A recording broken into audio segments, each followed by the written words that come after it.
जो आज का हमारा टॉपिक है क्षेत्रफल, जिसे हम एरिया भी कहते हैं। तो सबसे पहले हम देखेंगे कि क्षेत्रफल क्या होता है। कोई वस्तु जितना स्थान घेरती है वह उसका क्षेत्र कहलाता है तथा उस क्षेत्र की जितनी माप है उसे उस वस्तु का क्षेत्रफल कहते हैं। इसको हम एक उदाहरण से समझेंगे। जैसे ये एक वस्तु है, अब इसने जितना स्थान घेरा, ठीक, वो उसका क्या कहलाएगा, क्षेत्र।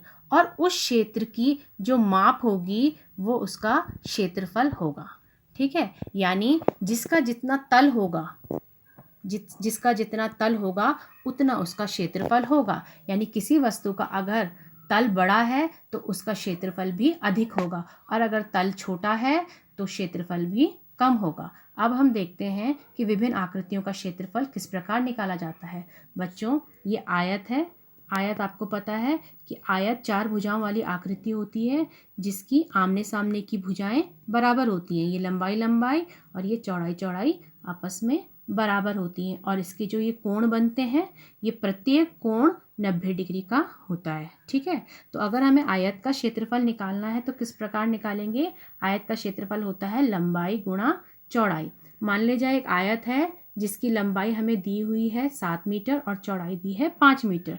तो इसका क्षेत्रफल हम निकालेंगे, दोनों को गुणा कर देंगे, 7 मीटर गुणा 5 मीटर। तो ये हमारे पास आ गया 35 मीटर स्क्वायर, या 35 वर्ग मीटर भी इसे कह सकते हैं। बच्चों, क्षेत्रफल का जो मात्रक होता है वो हमेशा वर्ग में होता है, वर्ग मीटर या वर्ग सेंटीमीटर या वर्ग किलोमीटर आदि।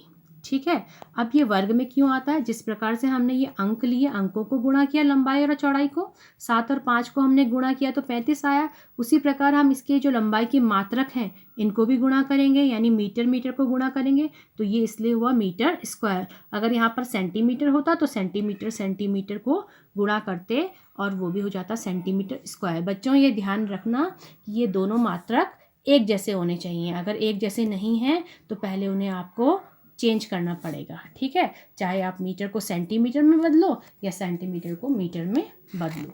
अब हम दूसरा आकृति देखते हैं। यह है वर्ग, और वर्ग का क्षेत्रफल अगर हमें निकालना है तो वो होता है भुजा गुणा भुजा।